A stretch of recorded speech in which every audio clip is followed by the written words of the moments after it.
નમસ્કાર વિદ્યાર્થી મિત્રો, હું છું ઝાલા જયેન્દ્ર અને તમે જોઈ રહ્યા છો ગુજરાતી એજ્યુકેશન. વિદ્યાર્થી મિત્રો, આજે હું તમને ધોરણ 8 વિષય વિજ્ઞાન પ્રથમ સત્ર અસાઇનમેન્ટ સોલ્યુશન 2024નું કરાવવા જઈ રહ્યો છું.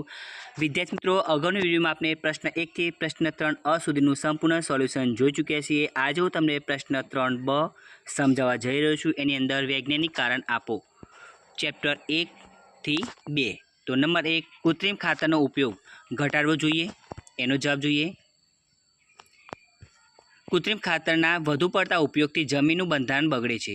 નંબર 2, કૃત્રિમ ખાતરના વધુ પ્રમાણથી કેટલીક વાર પાક બળી જાય છે અથવા પાક ઓછો ઉતરે છે. કૃત્રિમ ખાતરની અસરથી જમીન પ્રદૂષિત થાય છે. નંબર 4, જમીનમાં રહેલા ઉપયોગી સૂક્ષ્મજીવો નાશ પામે છે. પરિણામે જમીનમાં સેન્દ્રિય પદાર્થોનું પ્રમાણ ઘટવાથી જમીનની ફળદ્રુપતા ઘટે છે. તેથી કૃત્રિમ ખાતરનો ઉપયોગ ઘટાડવો જોઈએ. નંબર 2, અળસિયા ખેડૂતના મિત્રો કહેવાય છે. તો જવાબમાં જોઈએ, અળસિયા જમીનમાં રહી જમીનને ઉપર નીચે કરે અને પોચી બનાવે છે. નંબર 2, અળસિયા જમીનમાં રહી સેન્દ્રિય પદાર્થોનો ઉમેરો કરતો રહે છે. તેઓ કેટલાક નકામા પદાર્થોમાંથી વર્મા કમ્પોસ્ટ ખાતર બનાવે છે. અને નંબર 4, આમ અળસિયા જમીન ઉપર નીચે અને પોચી કરવાનું તથા જમીનમાં સેન્દ્રિય પદાર્થો ઉમેરવાનું કાર્ય કરી ખેડૂતને મદદ બને છે. તેથી અળસિયું ખેડૂતના મિત્રો કહેવાય છે.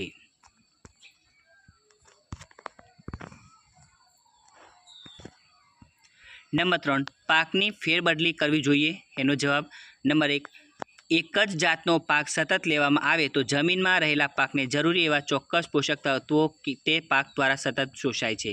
નંબર 2, તેથી તત્વો તે પાક દ્વારા સતત શોષાય છે, તેથી જમીનમાં તે ચોક્કસ પોષક તત્વોની ઉણપ પેદા થાય છે અને પાક ઓછો ઉતરે છે. નંબર 3, અનાજ અને કઠોળનો પાક વારાફરતી લેવાથી એટલે કે પાકની ફેરબદલી કરવાથી જમીનનો કસ જળવાઈ રહે છે. નંબર 4, કઠોળનો પાક વાવવાથી તેના મૂળમાં આશ્રય લેતા રાઇઝોબિયમ નામના બેક્ટેરિયા નાઇટ્રોજનનું સ્થાપન કરી જમીનની ફળદ્રુપતા વધારવાનું મહત્વનું કાર્ય કરે છે. અને નંબર 5, વળી પાકની ફેરબદલીથી પાકને નુકસાન કરતા જીવો પર નિયંત્રણ આવે છે. આથી પાકની ફેરબદલી કરવી જોઈએ. નંબર 4, ખેતીમાં આધુનિક ખેતી ઓજારોનો ઉપયોગ શા માટે કરવો જોઈએ? તો જવાબમાં જોઈએ કે ખેતીમાં આધુનિક ખેતર ઓજાર જેવા કે દાંતી, વાવણીઓ, હાર્વેસ્ટર, થ્રેશર, કમ્બાઈન તથા બધામાં ઉપયોગી ટ્રેક્ટર ઉપયોગ થાય છે. આવા ખેત ઓજારોનો ઉપયોગ કરવાથી ઓછા સમયમાં વધુ કામ લઈ શકાય છે. વળી તેમાં માનવ બળ છે પ્રાણી બળનો ઉપયોગ થતા ન હોવાથી ખેડૂતને ભારે પરિશ્રમ કરવામાંથી મુક્તિ મળે છે અને સમય કામ પર પડે છે.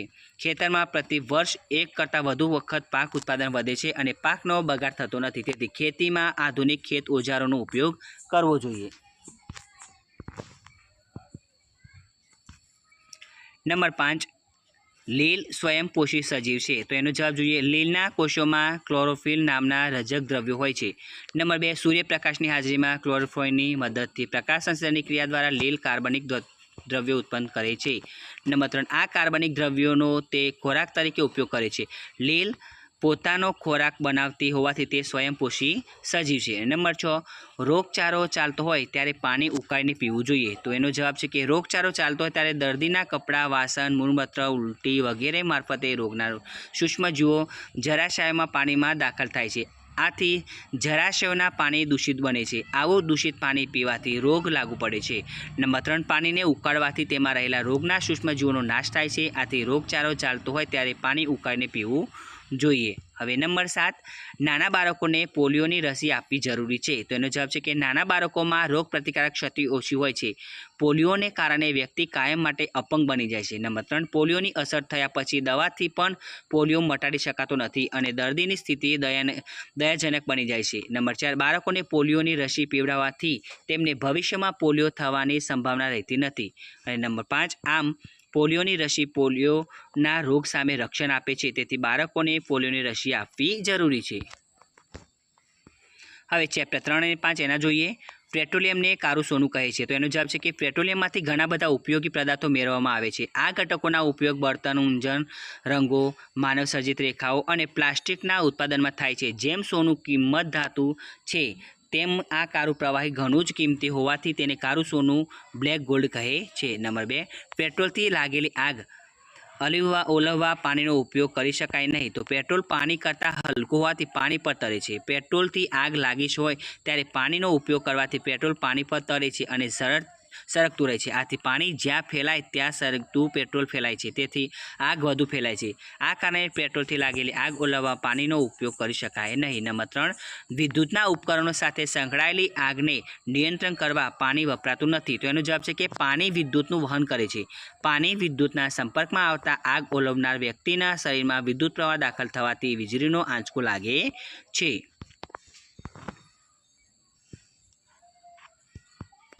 હવે નંબર 4, વ્યક્તિના કપડામાં આગ લાગી હોય તો તેની ફરતે ધાબળો લપેટવામાં આવે છે. તો એનો જવાબ છે કે વ્યક્તિના કપડામાં આગ લાગી હોય તો તેની ફરતે ધાબળો લપેટવાથી આગને દહન માટે જરૂરી હવા મળતી નથી, બંધ થાય છે અને આગ ઓલવાઈ જાય છે. નંબર 5, લાકડા કરતાં એલપીજી અને ઘર વપરાશનું વધુ સારું બળતણ છે. તો લાકડા કરતાં એલપીજીનું કેલરી મૂલ્ય ઘણું વધારે હોય છે. લાકડાના દહન દરમિયાન ધુમાડો અને પ્રદૂષણકારક વાયુ ઉત્પન્ન થાય છે, જ્યારે એલપીજીના દહન દરમિયાન ધુમાડો ઉત્પન્ન થતો નથી અને પ્રદૂષણકારક વાયુ નહિવત ઉત્પન્ન થાય છે. નંબર 6, વન નાબૂદીથી ગ્લોબલ વોર્મિંગ થાય છે. તો પહેલું છે કે ગ્લોબલ વોર્મિંગ એટલે પૃથ્વીના તાપમાનમાં વધારો થવો. નંબર 2, વન નાબૂદીથી પૃથ્વી પરના વૃક્ષો ઓછા થાય છે. વૃક્ષો ઓછા થવાથી પ્રકાશ સંશ્લેષણ ઘટે છે, કાર્બન ડાયોક્સાઇડનો ઉપયોગ ઓછો થાય છે, વાતાવરણમાં કાર્બન ડાયોક્સાઇડની માત્રા વધે, તે પૃથ્વી દ્વારા પરાવર્તિત ઉષ્મીય વિકિરણનું શોષિત તાપમાન વધારે છે. આથી વન નાબૂદીથી ગ્લોબલ વોર્મિંગ થાય છે. હવે 7મો છે, પ્રોજેક્ટ ટાઈગર દ્વારા વાઘની સંખ્યામાં વધારો થઈ રહ્યો છે. તો એનો જવાબ છે કે વાઘ જંગલમાંથી નાશ પામી રહી હોય તેવી જાતિઓમાંની એક હતી. સરકારે વાઘના સંરક્ષણ માટે પ્રોજેક્ટ ટાઈગર અમલમાં મૂક્યો છે. આ પ્રોજેક્ટનો ઉદ્દેશ્ય વાઘના જીવન અને વાઘની વસ્તીની જાળવણી કરવાનો છે. પ્રોજેક્ટ દ્વારા વાઘને આરક્ષિત પ્રાણી જાહેર કરી તેના શિકાર પર પ્રતિબંધ મૂકવામાં આવ્યો છે. આ કારણોથી પ્રોજેક્ટ ટાઈગર દ્વારા વાઘની સંખ્યામાં વધારો થઈ રહ્યો છે. તો વિદ્યાર્થી મિત્રો, તમને અમારી આ વિડીયો પસંદ આવ્યો હોય તો વિડીયોને લાઇક કરો, કમેન્ટ કરો, શેર કરો અને સબસ્ક્રાઈબ જરૂર કરો. અને આના વગર બીજી વિડીયો જોઈતી હોય તો નીચે ડિસ્ક્રિપ્શનની અંદર લિંક આપેલી છે. તો વિદ્યાર્થી મિત્રો, ઝડપથી આપણે નવી વિડીયોમાં મળીશું. ધન્યવાદ.